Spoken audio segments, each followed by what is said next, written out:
creative living, utilizing today's technology with the best of the past to bring you innovative ideas and up-to-date information for creative lifestyles in today's active world. With your host, Cheryl Borden. Ray, thank you so much for being with us today. I wanted to talk to you about the Sewing Association. I love to sew, and my background is in sewing and fashion too, so I was really interested in how that came about, and there's so much, there's beginning to be a little more interest in sewing. There's been a decline for years, so how does your association promote the field of sewing? Well, our biggest event every year is an annual educational conference that rotates around the country in different major metropolitan areas, where we teach really advanced garment sewing skills, pattern making and design work. And we do invite high-skilled sewers who have trouble finding education and on that level, even if they're not professionals, to attend those conferences and study with us. Well, I think anything that we can do to get the word out really does increase the interest in. Yes. Well, you've come out with a pattern that I think for those of us who like to sew but really don't like the fitting part of it, this is going to be the answer to it. I hope so. I hope so. It's called Fit for Art is our company, and it's the Tabula Rasa pattern.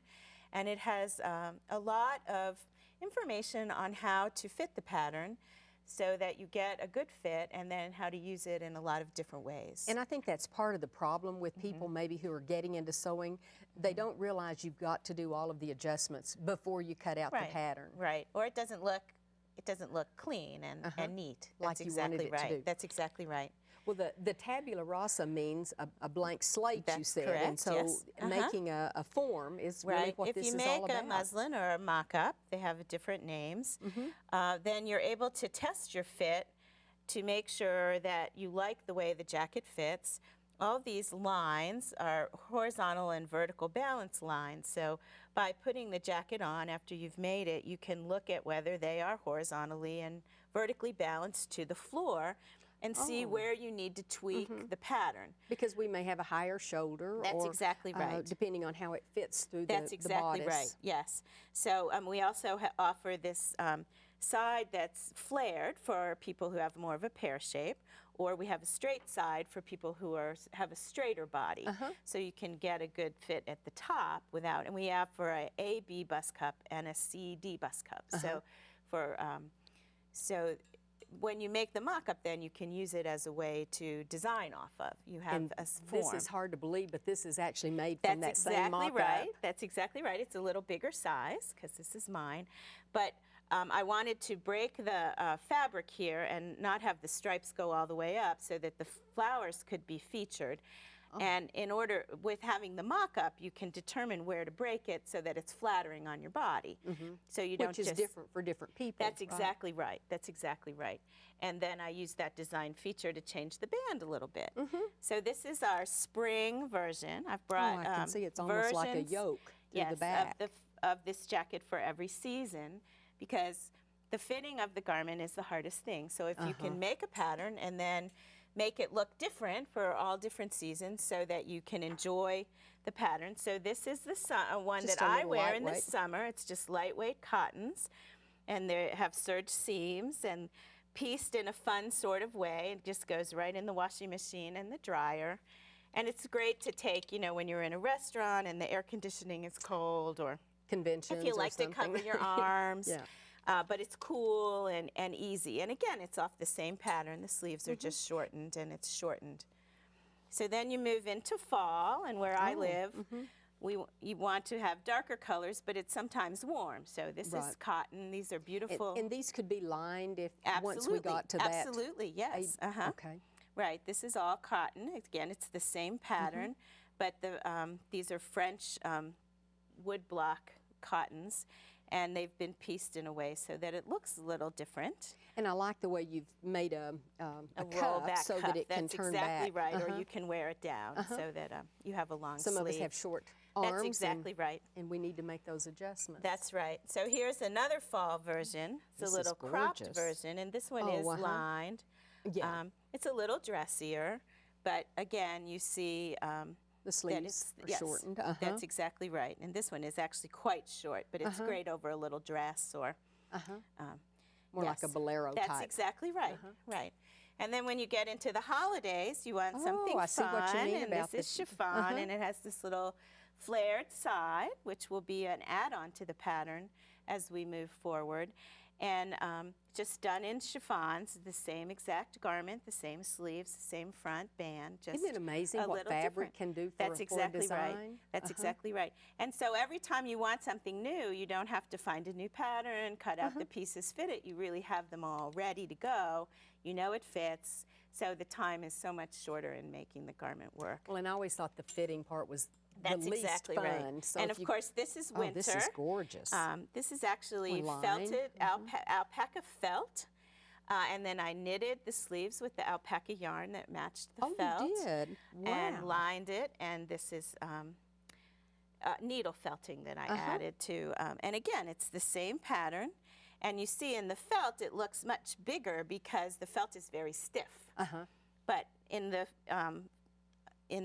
softer shears, it just drapes and hangs the way you like it. And then I have on another version of it here. I see. So you can see that you can take that one pattern and make a whole year's worth of fun jackets. 4 seasons worth. That's exactly and right. you have a tip for us. I do. As you do your pattern work, label each piece.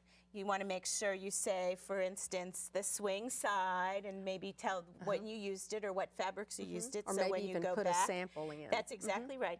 And then I just keep them all in a big giant Ziploc bag. You can't ever get them back in those little pattern envelopes, you know.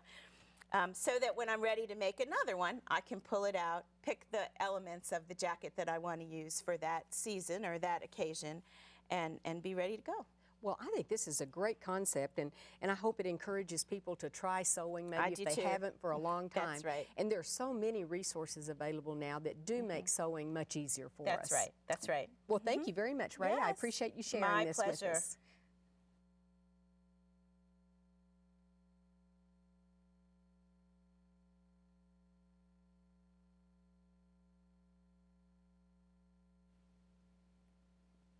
Ray, I appreciate you coming, and you've worked with sewing and fashion designing for years and years, and hopefully we can inspire someone to maybe want to get into that. I just hope they'll first learn to sew, but once we've sort of decided that we would like to sew, sometimes it gets boring.